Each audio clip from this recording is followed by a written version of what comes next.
Well, good evening, everybody, and welcome again to the Warmies, coming to you live from the Sports Interaction Studio. My name is Mike Gould, and apologies for the slightly delayed start prior to this evening's game between the Calgary Flames and the Washington Capitals. First and foremost, I'm battling a cold, and I'm working from a home studio today that is a little bit, I would say, in a state of disrepair. So, getting into the studio again at home took a little bit longer than expected, but we are back up and running here on the Warmies, and it is the Flames and the Washington Capitals in tonight's game. It should be a good one, although we've been saying that before every game this season, and I will say the bar for a good game has fallen a little bit as of late. The Calgary Flames not exactly lighting the world on fire, as it were, particularly since trading Rasmus Anderson to the Vegas Golden Knights, a deal that a lot of us wanted to see happen. I wanted to see happen. You all in the chat, a lot of you wanted to see happen. But the offshoot of that is that the Flames are not particularly good right now, and I suppose that is by design. We'll get into the betting odds courtesy of Sports Interaction, and the Flames, as you might expect, are not the favorites in tonight's game, going up against Washington. Washington at minus 130 on the money line. The over-under set at 6 goals and the spread at 1.5. We also have a same-game parlay brought to you by the folks at Sports Interaction.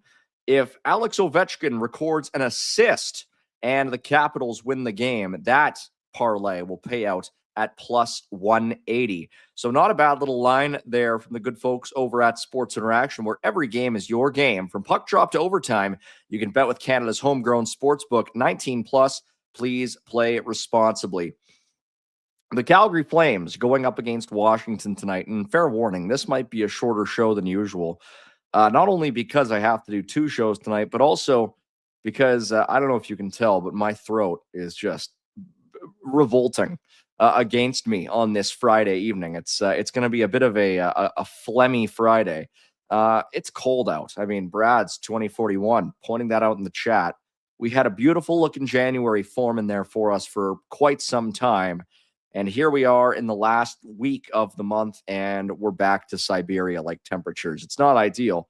The Calgary Flames have 6 more games to play until the Olympic break. You know, for all the chatter about how the Calgary Flames and the Vegas Golden Knights got ahead of the curve by making that trade to send Rasmus Anderson to Vegas, it really wasn't that early when you factor in that the Flames will hardly be playing any games in the month of February. They only play 2 to start, and then they play 2 to finish after the Olympics. But we're coming up on the trade deadline real quick. The Flames have already played in 49 games this season. Actually, check that, around 50 games this season. And they are 21, 24, and 5 for 47 points in those 50 games. That puts them third last in the National Hockey League, ahead of only the St. Louis Blues and the Vancouver Canucks.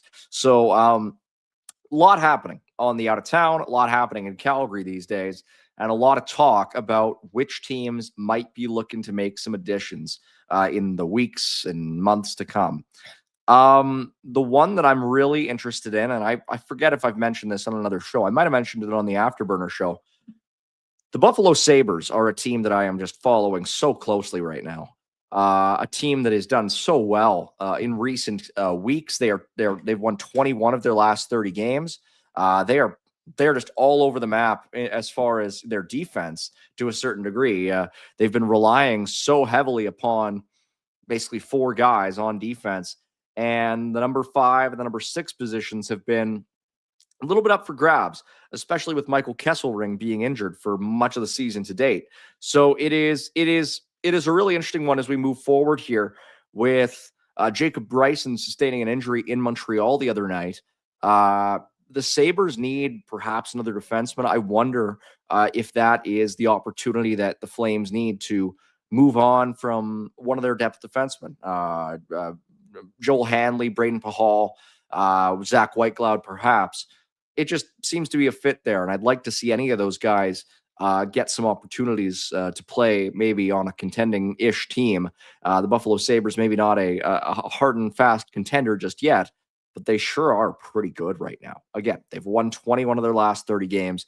They are very firmly in the playoff picture in the Eastern Conference. So I really look at Buffalo as a good trading partner for the Calgary Flames, especially if that's maybe a team that a guy like Blake Coleman would go to as well. So just something worth considering as we trudge onwards here through the last week of January. Good to see some familiar faces in the chat. My buddy Tobin Larson heading to the game, big Caps fan. Enjoy those seats, buddy. I know he's sitting sort of in the lower bowl. That'll be a lot of fun. Our buddy Pike is in the chat asking if everybody is sufficiently warm.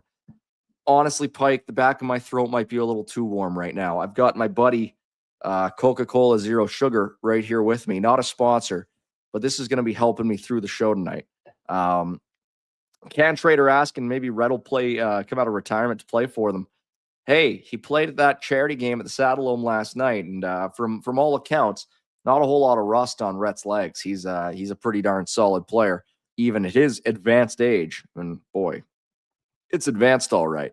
We'll get to the lineups and pairings for the Flames and the Capitals here in a moment. One game on the out of town that is very interesting, of course, tonight is the Vegas Golden Knights against the Toronto Maple Leafs. Rasmus Anderson's Golden Knights debut, and of course, Mitch Marner's return to Toronto. And I don't want to contribute to this discourse any more than possible because Lord knows too many people have been talking about this.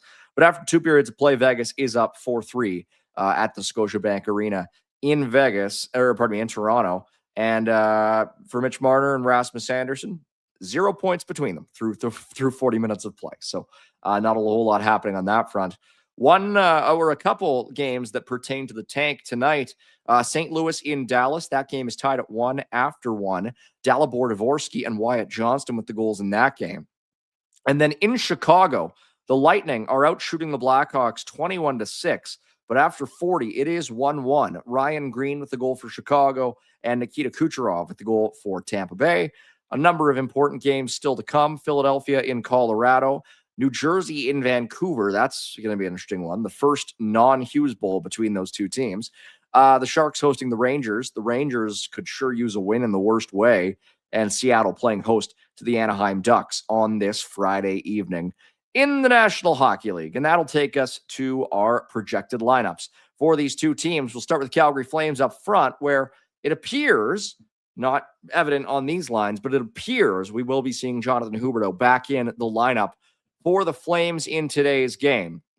Huberdeau is taking the spot Connor Zary previously occupied on a line. Well, sort of. The lines are a bit different just all around.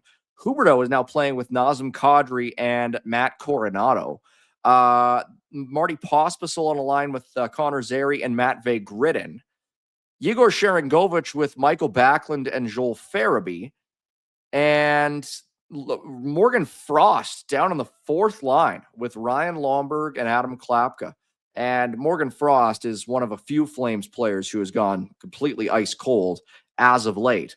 So Jonathan Huberdeau re-entering the lineup means that Morgan Frost moves down a peg. Quite frankly, I mean, there's a number of guys who you could look at on this Flames forward group and say, maybe that guy is overslotted.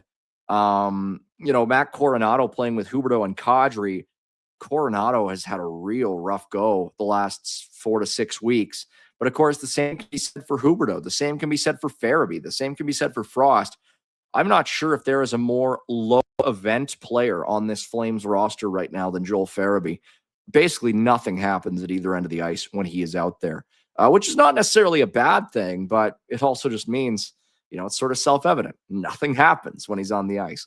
The thing that I really wonder about, though, is when Blake Coleman comes off the IR, what does that look like? I mean, they got a lot of guys here. Are we maybe going to see a deal quicker than we expected? There's been increasing chatter in the last couple days and weeks about Nazem Kadri possibly being a guy who the Flames will trade after all this season. And I'm not opposed to it. I'm certainly not opposed to it. I'm not opposed to them trading Blake Coleman either. The Flames' number of players who are on this roster right now who will likely factor into this team turning it around, it's a vanishingly small number. I mean, I think it's pretty clear. There's certain guys on the team who I'm a fan of more than others. I've been a huge Igor guy since they acquired him, and he's been good of late. But even he is not going to be part of this team when it's really turning it around. Matty Coronado, possibly. Connor Zary, possibly. Dustin Wolf, most likely. But it is going to be a real interesting look as we move forward. And yes, Ryan Pike, we did see the new lines, courtesy of Derek Wills over on the Everything app. As far as defense is concerned, it's staying mostly the same. Braden Bahal is getting another turn in the lineup. Hunter Brustevich comes out, which is good. I like Braden Bahal. I think he's a good player, and I'd like to see him get an opportunity to play substantial minutes somewhere. I don't know if it's going to be in Calgary, but if I am Buffalo, like I hate to hammer on this continually. If I'm Buffalo, or maybe if I'm Pittsburgh, I mean, Pittsburgh just traded for Ilya Solovyov. But if I'm one of those teams that wants to make some noise, I mean, Brad Treliving used to say it all the time, and it was a little bit silly in his case, but he's not wrong. When teams, they truly can never have enough defensemen. And those teams that Tree was constantly adding to arguably already had too many, but teams like Buffalo and Pittsburgh still don't have enough.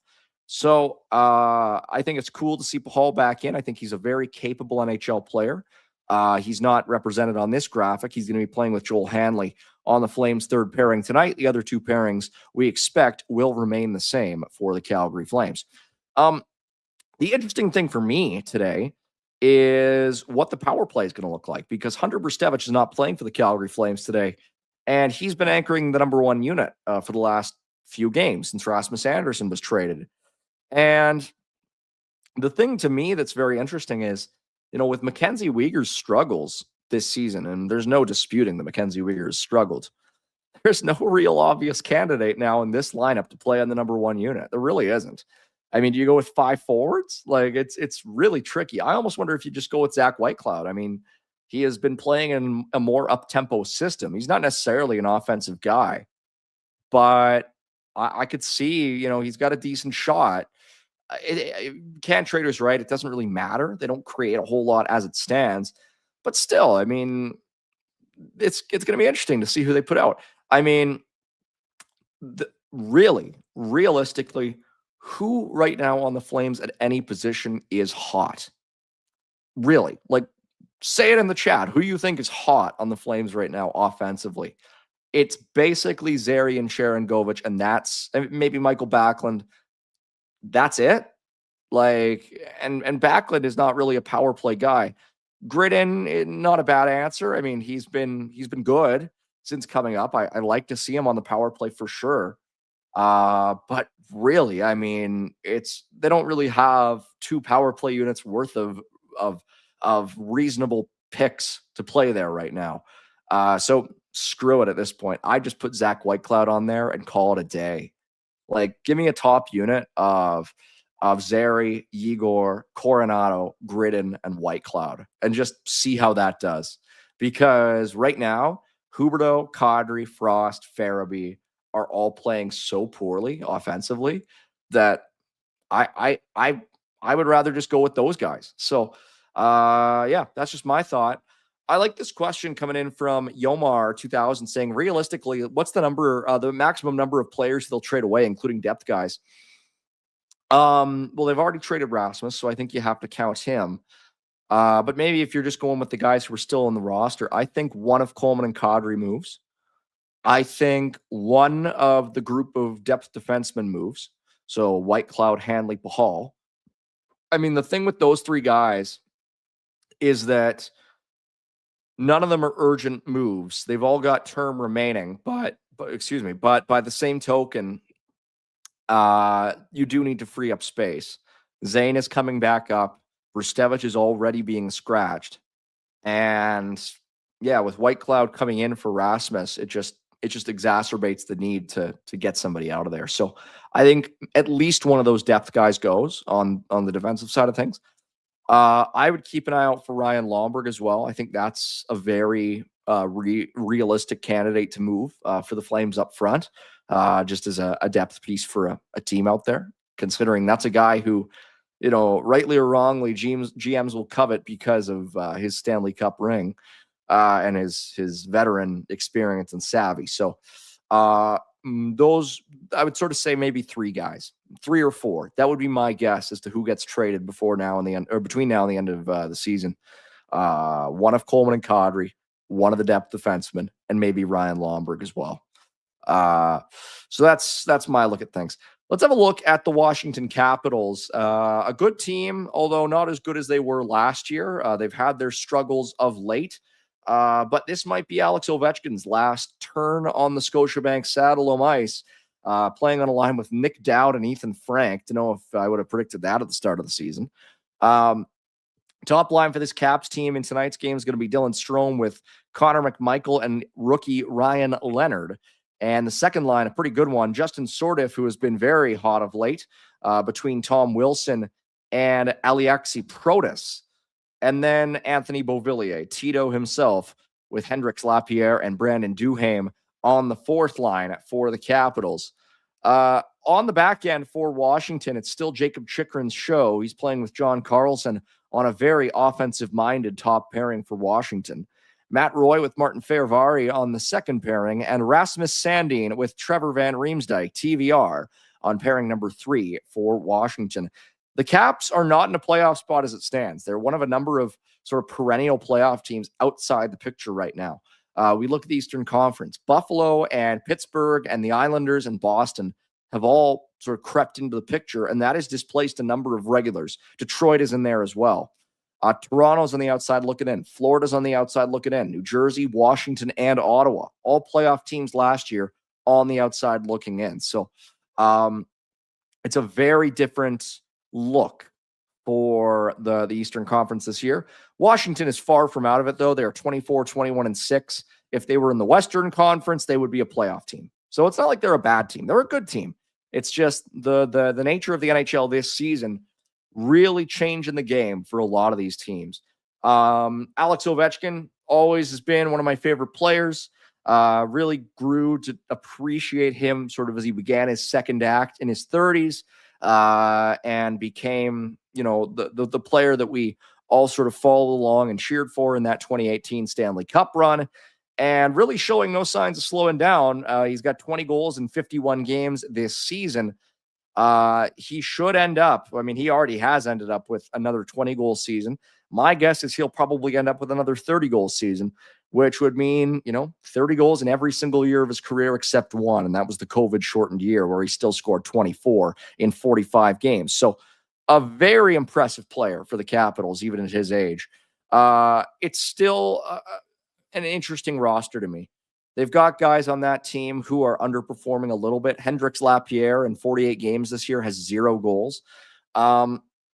Ethan Frank is a player who I really like, a player who has developed over the years, despite being undrafted, spent 5 seasons at Western Michigan, has become a very good player in the Capitals organization now at age 27, going to turn 28 next year, or this year actually, has an incredibly hard shot. So keep an eye out for Ethan Frank on that Capitals line with Ovechkin.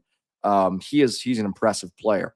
It's a deep team. I just don't know if they have the superstar producers at the top end like they have in years past, with Ovechkin being on pace, more for like 65 to 70 points this year, as opposed to the point of game status we've seen from him before. So that's a look at the Capitals in tonight's game. We should mention we're expecting Devin Cooley to start for the Calgary Flames tonight.